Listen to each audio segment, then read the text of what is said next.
பிரதமர் மோடி அவர்கள் போன மாதம் கூட நினச்சிருக்க மாட்டார் நம்முடைய 53 இன்ச்சு மார்பில் இவ்வளவு எதிர்ப்புகள் வந்து இப்போ ஈட்டியாய் பாயும்னு ஒருபோதும் நினச்சிருக்க மாட்டார். இன்றைக்கி சிஜேபி அப்படிங்கிற மாணவர் இயக்கம் ஒரு மிகப்பெரிய சக்தியாக மாறி டெல்லியையே கதிகலங்க வச்சுருக்கு. இப்போ அப்படியே ஒட்டுமொத்த இந்தியாவும் டெல்லியை நோக்கி பார்த்துக்கிட்டு இருக்கு. மாணவர் சக்தி எப்படிங்கிறத ஒரு நாளும் அவங்க உணர்த்திட்டே இருக்காங்க. இத்தனைக்கும் ரயில் போக்குவரத்து நிறுத்தப்பட்டது, பஸ் போக்குவரத்து நிறுத்தப்பட்டது, ஓட்டல்கள் மூடப்பட்டன, டெல்லியை சுற்றி இருக்கிற எல்லா எல்லை பகுதிகளும் மூடப்பட்டன. அப்படி இருந்தும் இந்த மாணவர்களுடைய எழுச்சி கிஞ்சிற்றும் குறையவே இல்லை. 1 சென்டிமீட்டர் கூட அவங்க கீழே இறங்கி நின்ன மாதிரியே தெரியல. அவ்வளோ பெரிய போராட்டத்தை முன்னெடுத்திருக்கிறாங்க.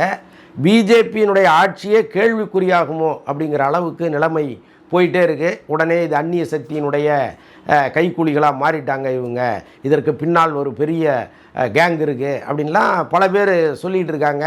எது எப்படியாக இருந்தாலும் மாணவர் சக்திங்கிறது மிகப்பெரிய எழுச்சியை ஏற்படுத்தும். அவர்கள் நினைத்தால் எதையும் செய்வார்கள் அப்படிங்கிற இடத்துக்கு இன்றைக்கி இந்தியா வந்திருக்கு. பிரதமரே நள்ளிரவு 12 மணிக்கு ஒரு வீடியோ போடுற அளவுக்கு நிலைமை மாறி இருக்கு. அதாவது நீ என்ன போராட்டம் பண்ணாலும் நான் அதை காது கொண்டு கேட்க மாட்டேன், எந்த ஆக்ஷனும் எடுக்க மாட்டேன். நீ என்ன அதிகபட்சம் போனீங்கன்னா ஒரு 4 நாள் 5 நாள் கத்துவியா, போலீஸை வச்சு அடித்தா ஓடி போயிடுவேன் அப்படின்லாம் நினச்சிக்கிட்டு இருந்த மத்திய அரசு இன்றைக்கி வந்து பேச்சுவார்த்தைக்கு இறங்கி வந்திருக்காங்க. இதுவே ஒரு மிகப்பெரிய மாற்றமாக பார்க்கப்படுது. இப்போ டெல்லியில் போராடுகிற மாணவர்களுக்கு சென்னை மற்றும் பல்வேறு நகரங்களில் பெரிய ஆதரவு கிடச்சிக்கிட்டு இருக்குது. குறிப்பாக தமிழ்நாட்டில் இந்த மாணவர் போராட்டத்தை தாவேக அரசு அடக்க நினைக்குது அப்படின்னு ஒரு புரளியை கிளப்பி விட்டுட்ருக்காங்க.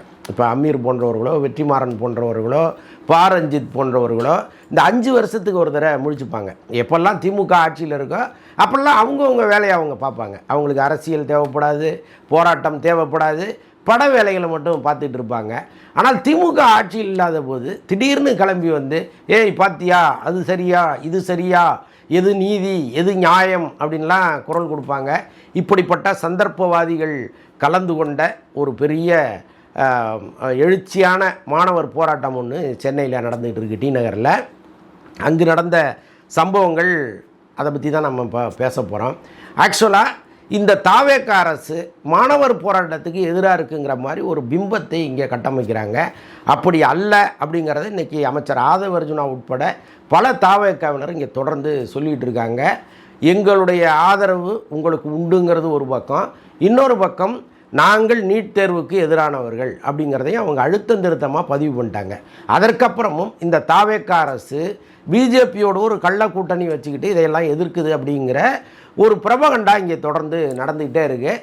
அதனுடைய நீட்சி தான் இங்கு நடக்கிற இந்த மாணவர் போராட்டம். தெரிந்தோ தெரியாமலோ பல மாணவர்கள் இதற்குள்ளே போய் இந்த போராட்டத்தில் கலந்துக்கிறாங்க. அவங்களுடைய நோக்கம் என்னென்னா முழுக்க சிஜேபிக்கு ஆதரவான ஒரு மாநாடு, ஒரு போராட்டம் அப்படின்னு நினச்சி தான் இவங்க போகிறாங்க.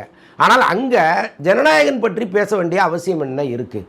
அமீர் மைக்கை பிடிச்சோன்னே அவர் என்ன சொல்கிறாருன்னா, நாங்கள்லாம் ஜனநாயகத்துக்காக போராடிட்டு இருக்கோம், ஆனால் அங்கே ஒரு ஜனநாயகன் பார்க்குறதுக்கு ஒரு பெரிய கூட்டம் போயிட்டுருக்கு, அந்த கூட்டத்தை விட இது சின்ன கூட்டம் தான், ஆனால் அது வீரியமான கூட்டம் அப்படின்லாம் சொல்கிறாரு. ஜனநாயகனை பற்றி பேச வேண்டிய அவசியம் என்ன இருக்குது உங்களுக்கு? படத்தை வந்து ரிலீஸ் பண்ணக்கூடாதா? இப்போ டெல்லியில் போராட்டம் நடக்குது அப்படின்னா எந்த வேலையும் யாரும் செய்யக்கூடாதுன்னு அவங்க சொல்கிறாங்க. நீங்கள் உங்கள் வேலையை செய்யாமல் இருக்கீங்களா? வெற்றிமாறன் வந்து படப்பிடிப்பு நடத்திட்டு ஓய்வு நேரத்தில் தான் வர்றாரு அவர். அதாவது ஷெட்யூல் பிரேக்கு, அதனால் அந்த கூட்டத்துக்கு அவர் வந்தார். ஒருவேளை அவர் ஷூட்டிங் நடந்ததுன்னு வைங்களேன், வந்தே இருக்க மாட்டார். அமீர் சும்மா தான் இருக்கார். அவருக்கு வந்து படம் ஒன்றும் டைரக்ட் பண்ணவும் இல்லை, அவர் நடிக்கிற படத்தினுடைய ஷூட்டிங்கும் இப்போ இல்லை. அதனால் அவர் அங்கே வர்றாரு. அங்கே வர்றவர்கள் பல பேர் நீங்கள் என்ன நோக்கத்துக்காக வந்தீங்களோ அந்த நோக்கத்தை பற்றி மட்டுமே பேசியிருந்தால் இந்த பிரச்சனையே கிடையாது. நீங்கள் என்ன பேசுகிறீங்க? ஜனநாயகன் படத்தை ஏன் ரிலீஸ் பண்ணீங்க? ஜனநாயகன் படத்தை பார்க்க ஏன் முதல்வர் போனார்? ஜனநாயகன் படத்தை பார்க்க ஏன் மந்திரிகள் போனாங்க? அவங்க ஏன் அங்கே உட்காந்து அழுதாங்க? இதெல்லாம் உங்களுக்கு தேவையா? நீங்கள் பேச வேண்டியது என்ன? டெல்லியில் நடக்கிற இந்த போராட்டத்துக்கு நாங்கள் ஆதரவு தெரிவிக்கிறோம், நீட்டை பேன் செய், அதுதானே உங்கள் நோக்கம். இதில் பெரிய கொடுமை என்னென்னா, இந்த சிஜேபி பார்ட்டியே நீட்டை பேன் பண்ணுன்னு கேட்கல, நீட்டை ஃபேராக கொண்டா அப்படின்னு சொல்லுது. அது நாங்கள் சொல்கிற சீர்திருத்தங்களை செய்யுங்க அப்படின்னு தான் சொல்கிறாங்க. நீட்டை பேன் பண்ணுங்கன்னு அவங்க சொல்லலை. அப்போ நியாயமாக நீங்கள் சிஜேபிக்கு எதிராகவும் குரல் கொடுக்கணும். நீட்டை பேன் பண்ண சொல்லி போராடியா அப்படின்னு நீங்கள் அந்த அபிஜித் தீப்திட்ட சொல்லணும். ஆனால் நீங்கள் என்ன பண்ணுறீங்க, இங்கே உட்காந்து ஜனநாயகன் படத்தை திட்டிகிட்டு இருக்கீங்க. இப்படிப்பட்ட சூழ்நிலையில் தான் சனம் ஷெட்டிங்கிற ஒரு நடிகை அவங்க தொடர்ந்து பார்த்துட்டே இருக்காங்க. என்னடா இது இந்த கூட்டம் வேறு நோக்கத்தை மையமாக கொண்ட கூட்டம் மாதிரி தெரியுது, இவங்க ஏன் விஜயை திட்டுறாங்கன்னு நினச்சிட்டு தான் அந்த அம்மா அங்கே போகிறாங்க. அங்கே போய் இங்கே எத்தனை மாணவர்கள் இருக்கீங்க அப்படின்னு கேள்வி கேட்குறாங்க. அதற்கு பிறகு அங்கே ஒரு மெல்ல ஒரு கூச்சல் ஸ்டார்ட் ஆகுது. அவங்க நான் தளபதி படத்தை பார்த்துட்டு தான் வர்றேன், அப்போ நான் ஜோக்கரா அப்படின்னு அவங்க கேட்குறாங்க.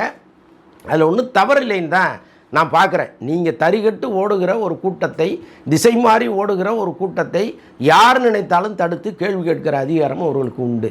அந்த கேள்வி நியாயம் இருக்கிறதா இல்லையாங்கிறது தான் முக்கியமான டிபேட்டாக இருக்குது. இப்போ நான் என்ன சொல்கிறேன், அமீர் இன்றைக்கி பேசுகிறாருல்ல, இதே அமீர் கடந்த 5 வருஷம் எங்கே போனார்?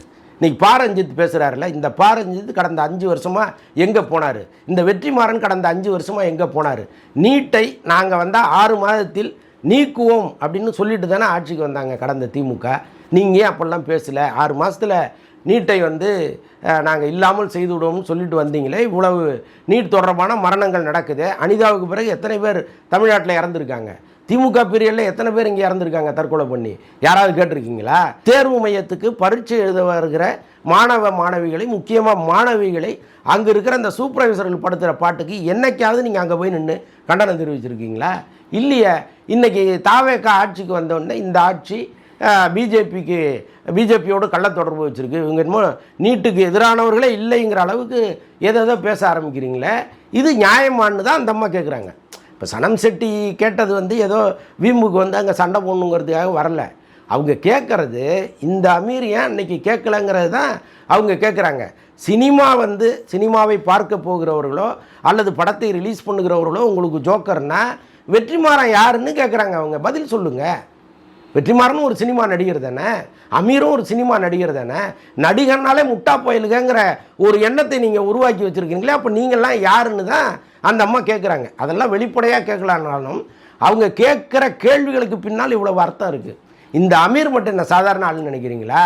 பல வருடங்களுக்கு முன்னாடி நடிகர் ரஜினிகாந்தை போய் இவரும் சேரனும் பார்த்து அரசியலுக்கு வாங்கன்னு கூப்பிட்டவங்க. அது தொடர்பாக பேட்டிகள்லாம் அவங்க கொடுத்துருக்காங்க, போய் எடுத்து பாருங்கள். இன்றைக்கி நடிகர்னா என்னமோ அவ்வளோ இலக்காரமாக பார்க்குறீங்க.